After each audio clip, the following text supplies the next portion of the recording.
Please let us know in the comments if you would like us to have a discussion on haunted places during the weekdays. Welcome to the broadcast, everyone. Today we're looking at AI-generated content. And not like spam filters or anything. We're talking about AI that can create like images, videos, even text. And it's so realistic that it's basically impossible to tell if it's real or not.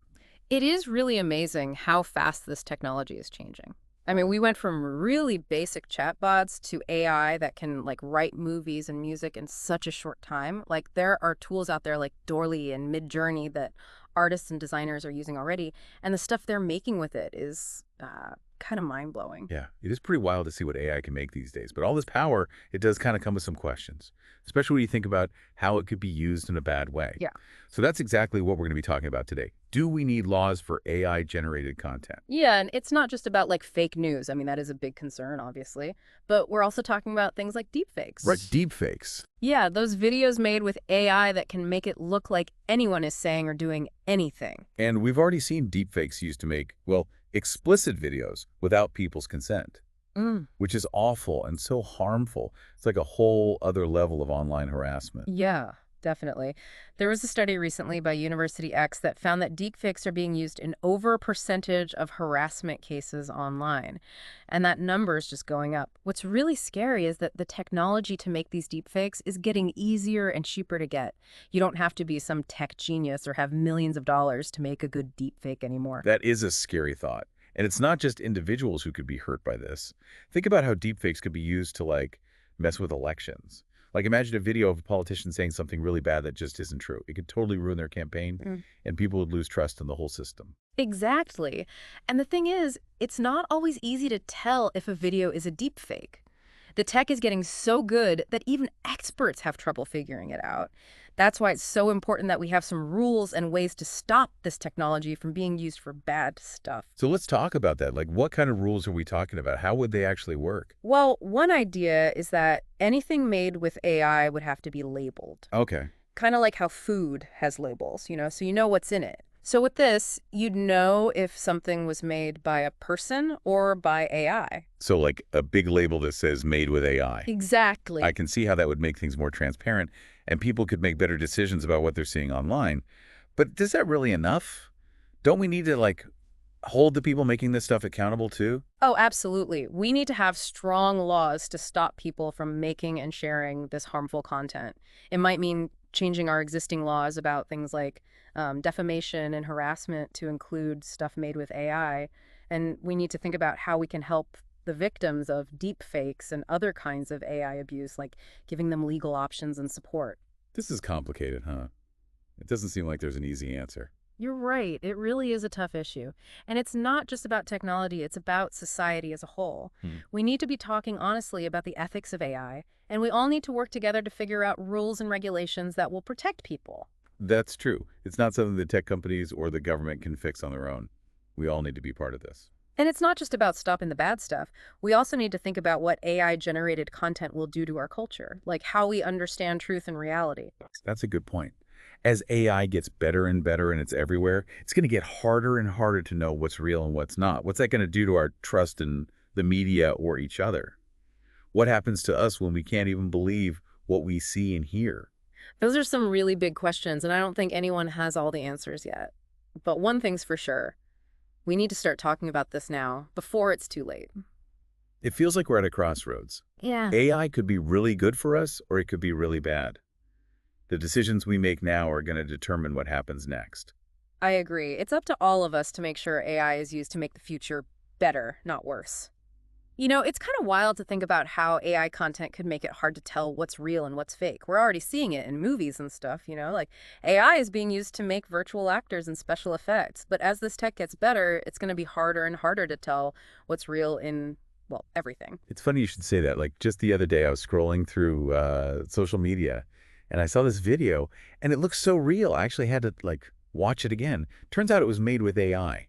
And it really made me think, if you can't even trust what you see and hear, what can you trust? That's the big question, isn't it? I mean, we're so used to trusting our senses to understand the world. Yeah. But what happens when those senses can be tricked so easily? It really makes you think about, what truth even is. Yeah. It's like we're going into this weird time where nothing is certain anymore.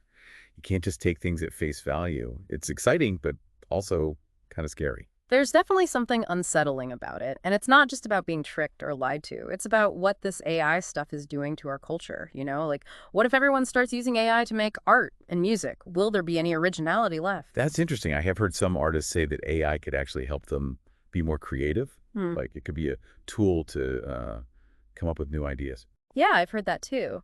And there are definitely people using AI in cool and creative ways. But you have to wonder, what if AI starts making art that's just as good as stuff made by people?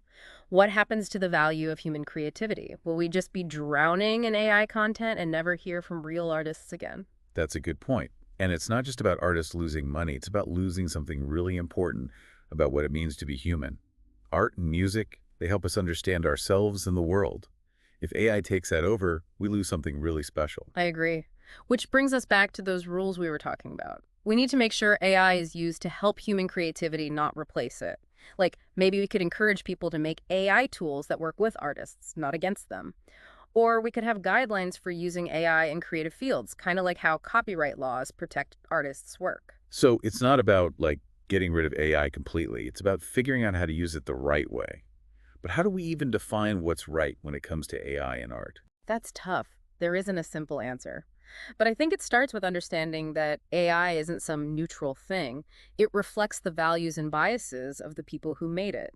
If we want AI to be ethical, we have to make sure those values are good ones. So like we need some kind of AI ethics code to guide how we build and use this tech. Exactly. And that code should be based on things like fairness, transparency, being accountable, and respecting people. Yeah, those are important values. But how do we make sure those values are actually put into practice?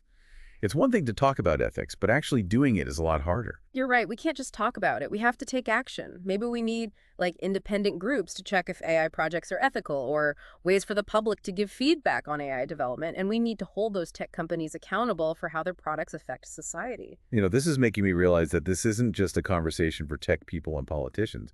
It's something we all need to be part of. I totally agree. This is a human issue, not just a tech issue.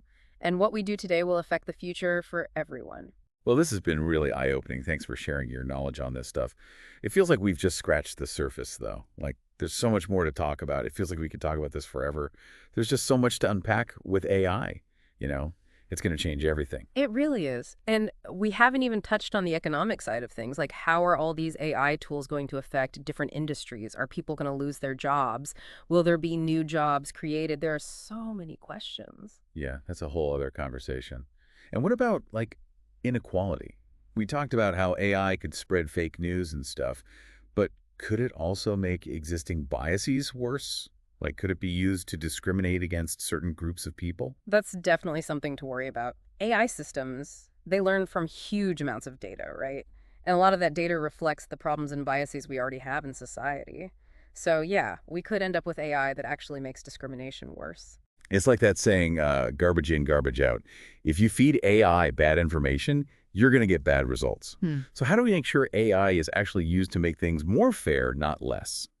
Well, the first step is knowing that bias is a problem. We need to find ways to spot those biases in the data and fix them. And we need to make sure the people building these AI systems are from diverse backgrounds. That way, they can make sure AI works for everyone, not just a select few. I'm also curious about how all this is going to affect us mentally. I mean, we've talked about how AI could make us less trusting and feel uncertain, but what about our mental health? Like, what happens when we're surrounded by all this fake content all the time, even if it looks real? There's a lot of research now that shows how bad misinformation and fake content can be for our mental health. It can make people more anxious, depressed, even paranoid. And as AI gets better at making realistic-looking stuff, these problems are probably going to get worse. So it's not just the technology and society we have to think about, it's our mental and emotional health, too. We need to figure out how to deal with all this uncertainty and not lose touch with reality in this, increasingly digital world. Definitely. And that's where things like media literacy and critical thinking are so important.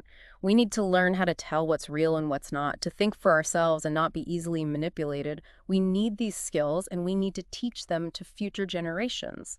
It's like we need, I don't know, a whole new set of skills for the age of AI. Yeah, exactly. We need to be able to navigate this digital world and all this AI stuff without getting lost or tricked. Wow.